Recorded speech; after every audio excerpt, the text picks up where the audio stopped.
He says, years ago when I transitioned out of competitive sport, I really struggled with sport. If it wasn't at 100% or at the level that I used to be, I was unhappy with myself and consequently didn't enjoy the activity. I've since developed what I believe is a healthier relationship with sport. I started TrainerRoad with Plan Builder in December of 2020, and I'm really enjoying the process of training for the sake of training with no particular goal. I just picked a date for a year out for my A race, which is a really common approach that we tell people to take if you don't have anything in particular that you want to prepare for. I think I'd like racing, but I'm reluctant to do so. I'm focused on my work and have a kid on the way, and I'm happy with that. As I see it, my training currently is a part of my, and he says, attempt at, in parentheses, balanced life, balanced, healthy life. Because I'm a very competitive person, it's not that I like winning, it's that I hate losing. He says, as are many of my friends with whom I would be racing. I worry that beginning to race would lead me down a rabbit hole where I end up either spending too much time obsessing about racing or feeling unhappy with my results and wishing I was spending more time and money to get faster. This is why the question is geared toward Chad and Amber. I get the impression, and he says, and I could be wrong, that Nate and Jonathan are very driven toward racing and results. That's very much the case for me. But I think through the pandemic, I've become more process oriented too. I've learned to enjoy training. It says, and Chad and Amber do a great job of focusing on enjoying the process and training for the sake of training. For example, Chad runs and rides and does weights and drinks beer, unless Nate is teasing him. He jokes. That doesn't stop Chad. He's a man of his own decisions there. He says, and he seems to be happy with that. What advice or suggestions do you have for people who just want to suffer because it feels good to suffer? And how do I and other TrainerRoad users who are in a similar position maintain a good relationship with training? How does one strike that balance between pushing for progress and letting it overcome your focus? He also says, P.S. I gave you 5 stars in the Apple Podcast app. And you can do that. If you're listening right now, you can rate it. Just go to whatever app you're using and you can give us a 5-star rating. If we don't deserve 5 stars, reach out to us at trainerroad.com/podcast and tell us how to improve.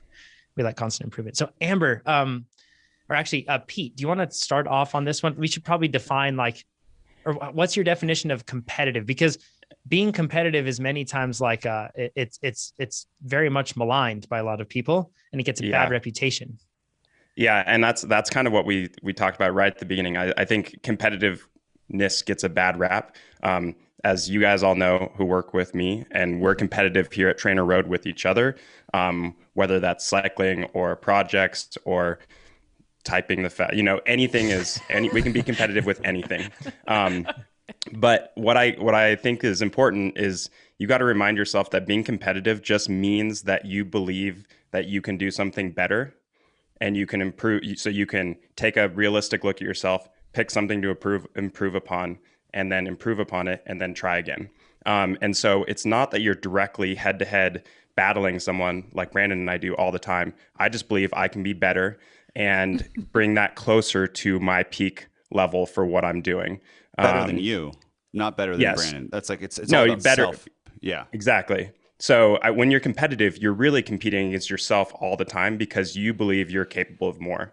And so I think people have to remind themselves that constant improvement that we do is what competitiveness is. And so when you're constantly improving yourself, you really are competitive because you care enough and spend the time and energy to examine, measure, and do it again and be better. And I think we all do it in many different facets of our life, but I don't think it should have the negative connotation that it has in the world. So it just depends on how much it makes you feel horrible, right? If it makes you feel horrible, then it's not a good thing. If it drives you to improve and you're okay. So the loss is I'm ooh, this is a chance to grow. I just learned something about myself, right? And I know I'm never going to be the best. And cycling, that's the wrong sport to say you're going to win every time. Oh my goodness. That is not. A lot of people go their whole lives not winning a single thing. And that's fine. And you can still improve and grow as a person. You learn stuff about yourself. That's all amazing. But when you, to John, say John's probably more on the competitive side. I know he is. And then he had that 15 minutes to do it. And then he's like, okay, I'm going to go back to my life. That sounds amazing. Yeah, but it's hard to do that, right, Amber? It's you can kind of lose track or lose perspective of it within competition. For sure. And I agree with everything that Pete has said. I mean, I think that there's a thought that competition is a zero-sum game. You either win or you lose. And it's this kind of hardcore, tough love. And it's not accurate, because really what competition is about, and we've talked about this before, is it's a cooperative effort like Pete was saying, it's about pushing each other to be better. So a lot of people can get really far improving on something on their own because they are benchmarking themselves against themselves. But oftentimes, and I know this is the case for me and for a lot of us, I can push myself really hard on my own, but I can never push myself as hard on my own as I can if I have a competitor next to me. My competitor is the one that really creates an environment where I have to dig deeper than I thought that I could. And it's in the competitive arena, when you have the presence of competitors, that you can really discover new depths of will, new levels of strength, and that's all part of that growth process.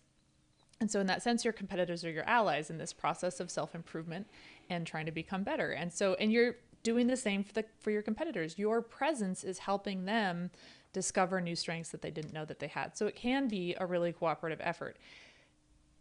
Unfortunately, not everyone sees it this way. And so sometimes it's hard to maintain that growth mindset. It's hard to maintain that mindset of cooperation when the people around you are really kind of twisting the meaning of competition to be something much more toxic than it really is. I mean, the true nature of, I think actually even the etymology of the word compete means to seek with.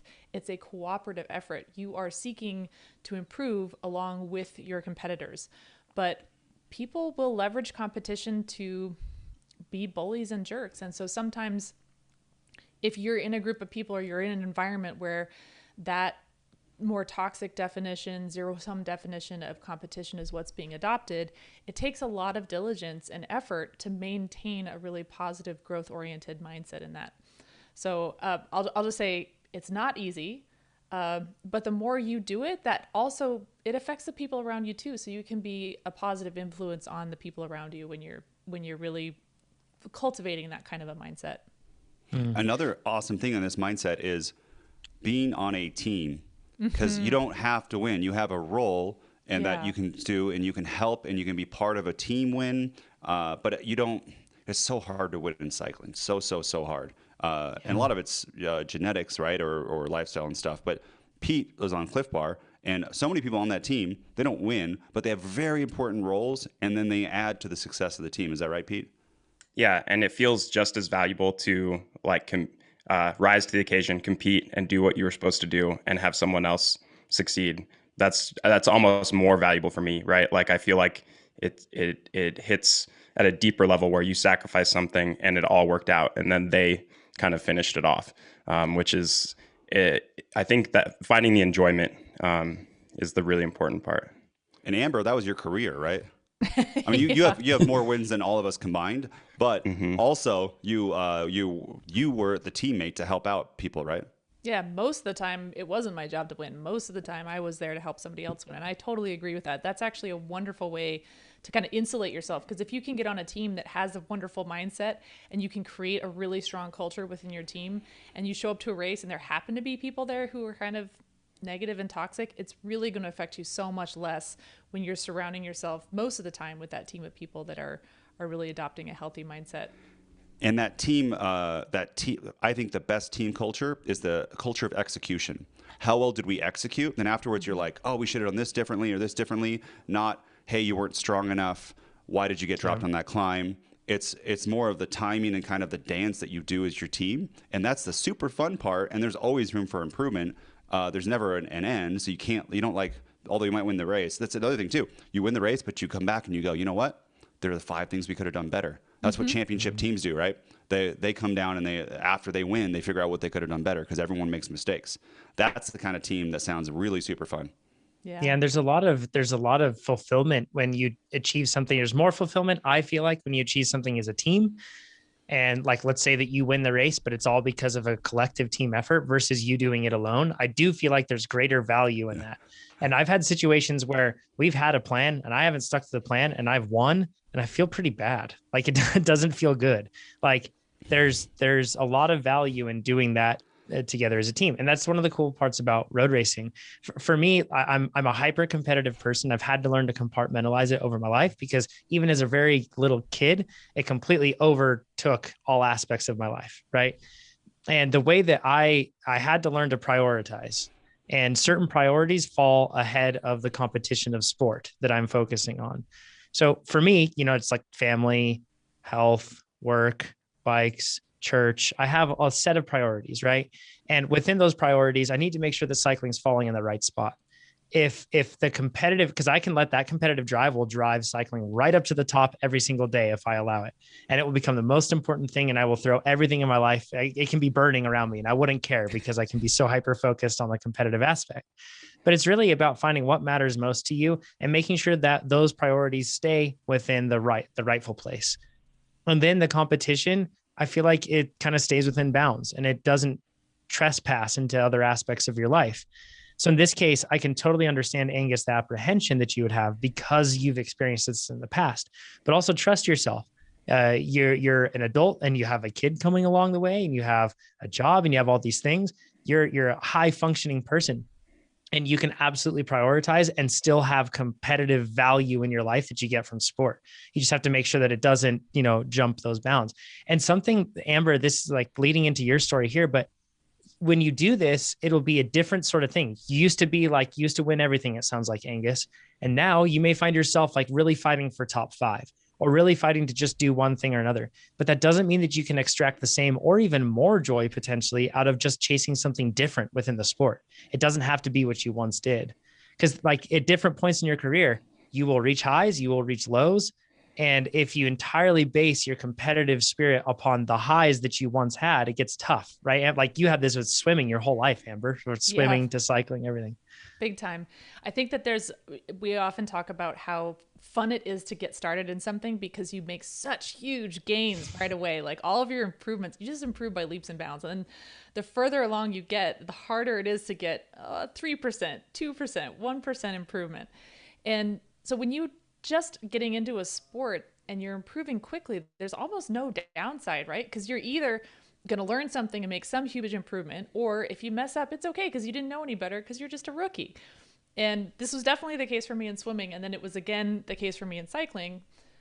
My advantage in cycling was I'd been through it in swimming. And so I had learned some really valuable lessons there. And so when I was a swimmer, I came in and I had some really good early success and it was great. And you have that kind of built-in excuse of being a rookie if something doesn't go well. So there's no downside. There's no threat really. But then you start to accumulate some good results.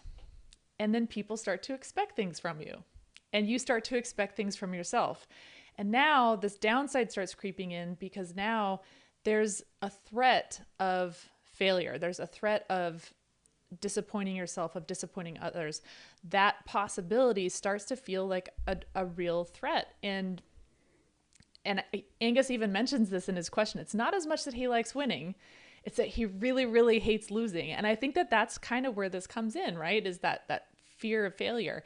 And it might not be a fear of failure specifically, but it's just that there's a much worse feeling associated with falling short. And I remember there was one point in my swimming career where I was kind of on this upward trajectory and I'd had this really good meet and it was the best meet I'd had so far in my career. And I really felt, I mean, I was like 16, you guys. I felt like that was it. I had just peaked. And I said to my coach, it sucks to get to the top because the only way to go is down. In retrospect, it seems so funny. But at the time, from my limited perspective, that's really genuinely how it felt. I was so terrified of falling short of that and disappointing people. And the best thing anyone could have told me at that time is, honey, you are nowhere near the top. There's so much further to go. And as harsh as that would have been in the moment, I think it would have been actually very, very comforting. And I think that that's one of the things that you can kind of reframe this as. There's always going to be another bike race. Always, unless it's 2020, but there's always going to be, right? Yeah. There's always going to be another opportunity to try again and to improve. And so if you look at it as a path of mastery, which is never ending, you're always going to learn something. There will always be something that you can improve. It makes it a lot easier. And it helps to sort of reframe that threat of disappointment and failure.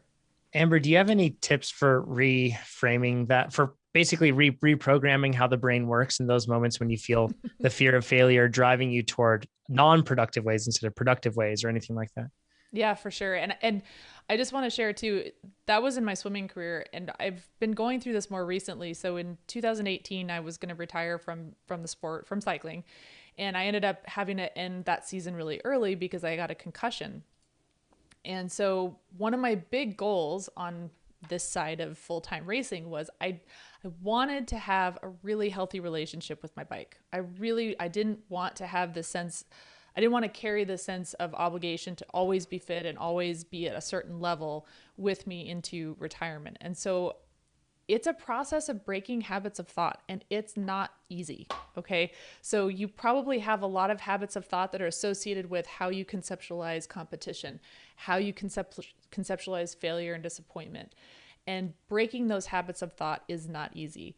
So the first step is that self-awareness. So build in a habit of checking your mindset. And this is something that I did, for probably at least a year after that concussion. Was I'd check in with myself before I'd go for a ride, and I'd say, okay, what's my motivation here? Am I getting on the bike because I feel like I have to, because I'm worried that I might lose fitness? Or am I getting on the bike because I'm actually really looking forward to just pedaling and moving my body and being outside? And I would stop myself and not ride if my motivation was coming from a more toxic place of, you have to get out and ride because that's what you do. And if you don't, you're not a real cyclist, that inner critic. And it was hard, but I had that luxury. On that really quick, Yeah. Amber, I just want to point, that's interesting because that's not like fear of failure. Mm-hmm. That's like negative self-talk, right? Mm-hmm. And there's a difference between the two. I feel like the two are assimilated a lot of the time, in the sense that like fearing failure is just, oh, well, that's negative self-talk, so remove that. But that's an interesting difference that you have. It wasn't that you were fearing failure. It was that you had that negative self. Oh yeah, or sure. But you also had that negative self-talk part where it was going even deeper than that, right? Mm-hmm. So there's two pieces, exactly. So there's that inner critic that's jumping out, and then there's also, but the inner critic loves to jump the train of, oh, if you don't do this, then you're going to lose fitness. And so the definition of failure shifted, right? It was no longer you're not going to win bike races. It was just that you're not going to be as fit, or you're not going to look a certain way, and trying to let go of all of that as best I could. So building a habit of checking in with yourself. What is your mindset? Where is your mind at? And building in bumpers. For you, it might not be, okay, I'm not going to get on my bike unless I have the right mindset. I had that luxury at that point in my life because no one cares when you're retired if you're fit or not. So it was okay. But a couple more things that are really helpful. One is to add cues to your pre-ride and your pre-race routines. And these could be like little visual things. Maybe even it's a picture of your family on your top tube. But little cues to remind you of the mindset that you want. Maybe that's to remind you of what your priorities outside of cycling are. Maybe that's to remind you of a growth mindset. But little things that can kind of just like help get your mind into a good space, the space that you want it to be in when you're going out to race or when you're going out to ride. In psychology, we talk about triggers. So the other side of this is you can identify triggers. What are some triggers that push you into old thought patterns? Can you recognize those? And as soon as you start to recognize those, can you start to redirect your thoughts into a better framework? But the opposite of a trigger is a glimmer. And so that's those cues that are, instead of triggering you into a bad thought pattern, they're triggering you into a really positive thought pattern. So you want to have those little glimmers or cues in your pre-race or your pre-ride routines. And I think just in general, this path of mastery, it doesn't end. And you can be really, really serious about improving. And you can take that path of improvement really, really seriously without taking yourself too seriously. And that's the piece where you can really start to separate from that fear of failure and disappointment. If you're not taking yourself too seriously, it's okay. You're just going to get out and try again. It'll be fine. Yeah. I personally like my motivation to get on the bike or get into the gym is I like okay, here's a challenge that's within I can do this challenge, and I know it's going to be hard, and I'm going to do it, and I feel awesome in the middle and afterwards. It's going to hurt, but it's good. The same thing with a race, right? This is a challenge. Leadville, huge challenge, right? The hard part is what if you don't rise to that challenge, if you get into this really horrible feeling. That's actually right now I'm plugging TrainerRoad, but levels, amazing for me because this is actually where we bought it. We built it because it allows me to say, what is the appropriate step challenge? Because if you don't know if it's the right amount of step, it's easy then to not rise up to that challenge, and then you can feel bad about yourself, and no one wants that at all. But you should be aware of that. Second thing that Amber said is that at the very beginning, you get so fast, right? Yeah. Pro tip, stop training for like a month or two and do it again, and then stop training, do it again. Every time you come back faster, it's that you come back a lot faster on the ramp. Just do it over and over again. Pete, you've done that a few times too, right? You're always improving. It's like one day of not improving, and then a whole bunch of days of improving, so it can be good. And then Angus, too, the other thing I would say for the results, is it internal or external? Are you afraid that people will see that you didn't get this result? How many times, and I've had this with a podcast too, I think I'm over it now, but before in the past, that people quit a race because they don't want the result on their official records. This happens in like marathon running, happens in triathlons. They don't want to show that they did a 14-hour Ironman or a 4-hour marathon when they thought they could do a 10-hour or something else. And they say, it wasn't my day, or I had stomach issues, so I had to pull out. And that is more of not letting other people see the result. I think Angus, I just spilled coffee on myself. Angus, this is a great, this is a great thing to talk to a therapist about, right? What are your true motivations? This question, we're doing unlicensed therapy right now of our own experiences, but this, it's like half the show now. This is exactly what someone can help realize what it is. And I bet this bleeds into other areas of your life. Or what is the motivation behind this? Why can't you compete without feeling bad, without winning? Because that is a really tough spot to be in, right? Really, really tough spot. The final thing I would say with all this is that, sorry, Amber. It's that it will change. Whatever your motivations are, they'll change and shift, and be okay with that. Don't hold yourself to a specific thing. And in many cases, Angus, this is relatable for me. If you have success, you hold to that success. You don't allow your motivations to change, then it gets really tough. So whether it comes from fear, whether it comes from enticement, whether it comes from just purely intrinsic, love-centered motivation, whatever it is, you can use all three of those in whatever portion feels appropriate. And as long as it's not putting you in a negative place, and as long as it's elevating different aspects of your life, then it's good. So be flexible with yourself. And I bet that you'll actually find just as much, if not more, enjoyment once you reshuffle that deck for yourself instead of playing by the old rules. It'll really help. So Amber, I cut you off. Did you have anything else to add on it? I was just going to second what Nate said. So I started working with a sports psychologist many, many years ago, and it was incredibly helpful. And now that I'm not racing anymore, I'm still working with a therapist, and it's awesome. And it's not, as Nate said, it's not for any one thing in particular, but having some time set aside on a regular basis to sit down and reflect, it's really incredibly helpful, and it can be really, really powerful. So I'll just put in my 2 cents for that. And then I'll add to that right now, a lot of insurance companies, if you do have health insurance, a lot of insurance companies are waiving copays for virtual sessions. So it's something to think about. Just throw that out there. And I want to say too, you don't necessarily need a sports psychologist, I think, because that is pretty hard to find. A regular therapist, this is the competitiveness that's very common in so many people in lives. And two other things, I was in marriage counseling before. It's different. If you're in marriage counseling, you could do both. And then also the first person might not be your person. So if you're not getting it, go. It's just like dating, right? If you're coaching, it might, you could be, I've seen people do this. I went to a therapist. I knew everything they were saying. Therefore, all therapists aren't good.